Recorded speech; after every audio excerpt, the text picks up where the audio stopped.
제가 지난번에 한번 키르기스탄에 혼자 갔다 왔어요. 치료 중에 너무 보고 싶고 또 그 땅에 좀 여러 가지 문제가 있어서 그걸 해결하기 위해서 혼자 잠깐 다녀왔었는데요. 그때 만났던 자매입니다. 이 자매를 만났었는데 이 자매가 저희 그 교회에 있는 3명 중에 한 20대 과부입니다.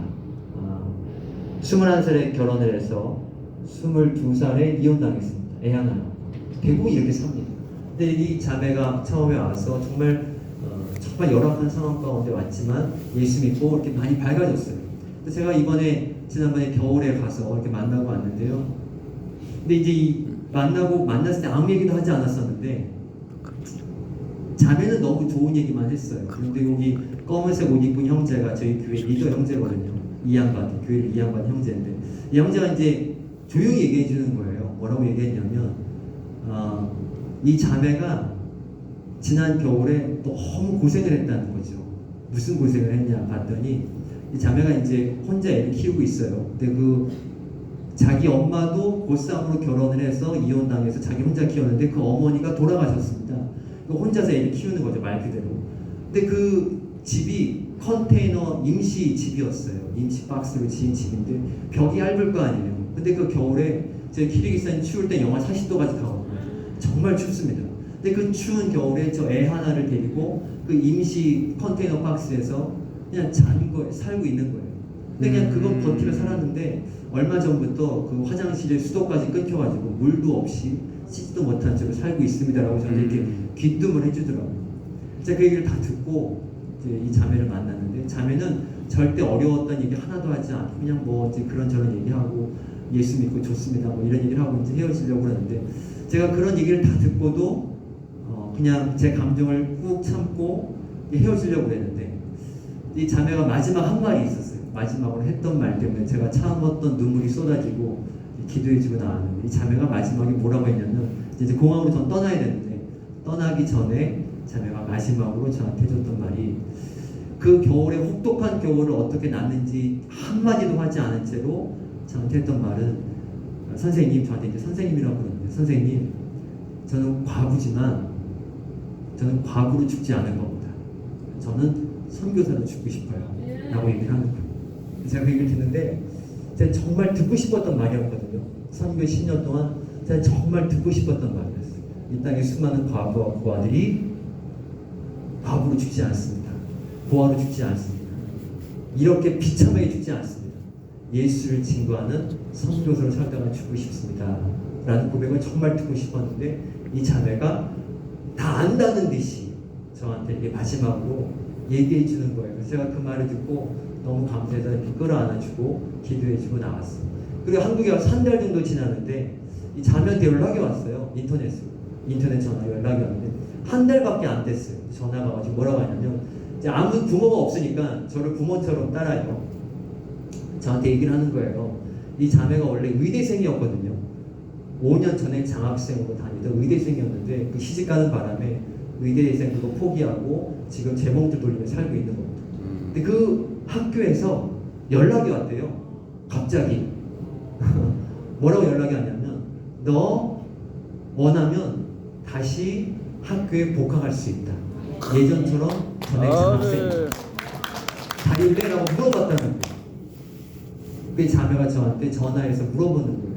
울면서 선생님 저 공부해도 돼요? 라고 이렇게 물어보는데 제가 정말 2번 생각하지 않고 너 꼭 공부해라. 너 하나님의 뜻이다. 너 선교사로 죽고 싶다고 그랬잖아. 근데 그 말씀 듣자마자 한 달 만에 주께서 응답하신 거야. 키르기스탄에 선교사 별로 있지도 않은데 그나마 하나 나온 거 의료 선교다 이렇게 말씀하신 거야. 너 꼭 선교해라라고 제가 그때 엄청 지원하면서 애는 어떻게든 키운다. 내가 키우더라 키울 테니까 물론 제 아내가 키우겠지만 근데 그렇게 얘기하고 꼭 학교를 다녀라. 공부 무조건 시키겠다. 그래가지고 자매가 지금 다시 복학을 준비하고 있습니다. 여러분 한 영혼이 그게 기회예요. 한 영혼의 이야기들이 지금 열방 가운데 정말 많습니다. 이 한 영혼의 이야기는 해도 끝이 없지만 이 얘기를 하고 마치겠습니다. 우리 애가 넷이 있다고 했잖아요. 넷이 있는데 선교지에서 우리 셋째를 잃어버린 적이 있어요. 셋째를 잠깐 안 보여요. 잠깐 안 보였는데 이 셋째가 안 보이니까 부모님들 다 아시겠지만 이 뇌가 정지되더라고. 그리고 식은땀이 줄줄 흐르고 잠깐 안 보였는데도 막 정신이 하나도 없고 난리가 났어. 그래서 제가 너무 막 심장이 막 터질 것 같고 막 이 뭐 제정신이 아닌 거죠.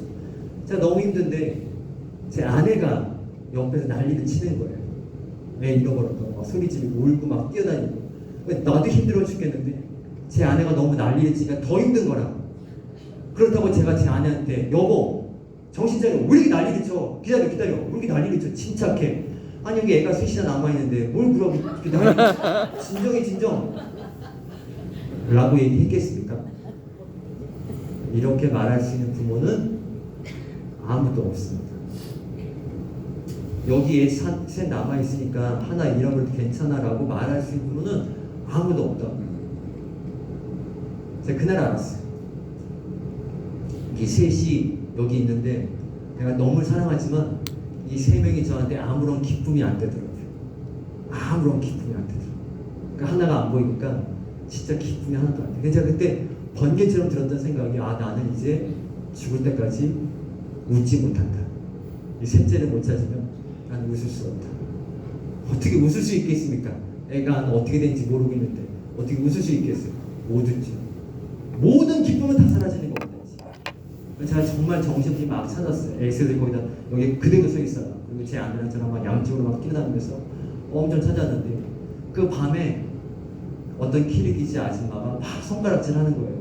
저기 막 뭐라고 하면서 막 소리 지르면서 저기 아마 제 아이를 본 것 같아요. 그래서 그 아줌마가 손가락질하는 곳에 막 미친 듯이 뛰어갔더니 우리 셋째가 서 있더라고요. 그래서 다시 만나는 기쁨이 있었어요. 제가 아내가 막 안아주고 막 하는데 여자는 또 웃기대. 잃어버린 애를 찾으면 그렇게 또 혼내더라고요. 근데 너 나와봐. 그래가지고 제가 이제 우리 아이를 딱 안아주는데 제가 우리 셋째를 이렇게 안아주는데요. 전 지금도 그렇거든요. 저는 지금도 우리 셋째를 매일매일 안아줍니다. 지금도. 첫째, 둘째는 안 안아줘도 우리 셋째 제가 매일매일 안아주거든요. 매일매일 안아주는데 우리 셋째를 안을 때 그때 그 아이를 다 안을 때요 어떤 생각이 들었냐면 그 아줌마가 생각이 나더라고요.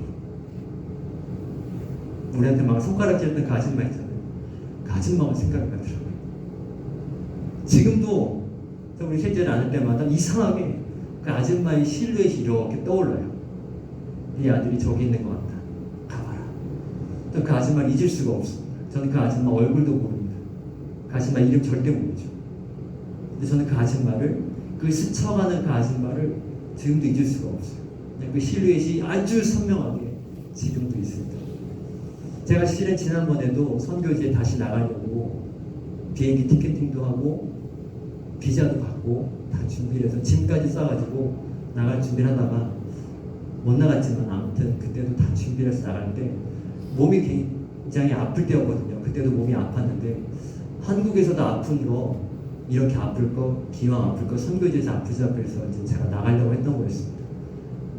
근데 그때 몸이 아프고 기력이 없을 때 나가려고 했을 때 그때도 제가 주님께 물어봤었어요. 지금 제가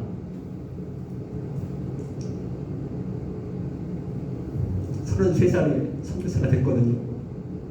그래서 33살에 청년 때 주를 위해 살겠다고 이방 땅에 가서 뛰어다녔습니다. 근데 지금은 청년이 아닙니다. 지금은 이렇게 나이를 먹고 몸이 또 아프고 청년 때처럼 뛸 수가 없습니다. 근데 주님 그래도 갈까요? 라고 이렇게 주님께 제가 물었는데 주님이 그때도 보여주셨던 분이 바로 그 아줌마였어요. 그 아줌마를 보여주시면서 야 손하나 내가 지금 찾는 선교사는 그 여자 같은 선교사다. 뭡니까? 생각해보니까 제가 그건 할 수 있겠더라고요. 제가 몸이 아프지만 청년 때처럼 막 날아다니고 뛰어다닐 수 없겠지만 그 아줌마처럼 주님 잃어버린 민족이 여기 있습니다. 지금 여기 있습니다라고 무릎을 꿇고 기도도 하겠더라고요. 그 또 한 가지 하겠더라고요. 만약에 그 아줌마가 엄마 아빠가 안 나타나지 않았으면은 이 아이가 더 멀리 가지 않도록 손잡고 기다려주지 않았겠습니까? 야 더 멀리 가면 더 찾기 힘들다. 여기 나랑 같이 기다리자. 그럼 엄마 아빠가 꼭 찾으러 올 거야. 라고 얘기하지 않았겠습니까? 그 제가 그건 하겠더라고요. 제가 그건 하겠습니다. 키르기스탄 민족이 주님 오시기 전까지, 주님 오실 때까지 더 멀리 가지 않도록 손잡고 기다려주기는 하겠습니다. 내가 이건 할 수 있겠습니다. 주님께서 말씀하시는 거죠. 내가 지금 그런 선교사를 기다리고 있다 라고 말씀해 주셔서 다시 선교지에 나갈 준비를 하고 있습니다. 그래서 한 2번 앞에서 실패했거든요. 선교지 나가는 걸. 근데 이번에 GA 5월달에 여러분 전 세계 목사님들이 모이는 글로벌 얼라이언스라는 집회가 있습니다. 꼭 참석하시기를 바랍니다. 그 집회 섬기고 끝난 이후에 다시 선교지에 나가려고 지금 준비하고 있습니다. 여러분 생각나시면 기도해 주시고, 이 말씀 가운데 제가 꼭 나누고 싶었던 말씀은 이겁니다. 여러분 열방 가운데 지금도 주를 애타게 찾는 잃어버린 그 한 과부와 고아가 있습니다. 그들 가운데 아무것도 없어도 예수가 있으면 다 가진 거야 라고 간증해 줄 수 있는 저와 여러분 되기를 주님의 이름으로 축복하면서 기도하겠습니다. 함께 이 시간 찬양 하나 같이 부르고 우리 주님께 기도하며 나아가겠습니다. 아버지, 당신의 마음이 있는 곳에 함께 찬양하시겠습니다.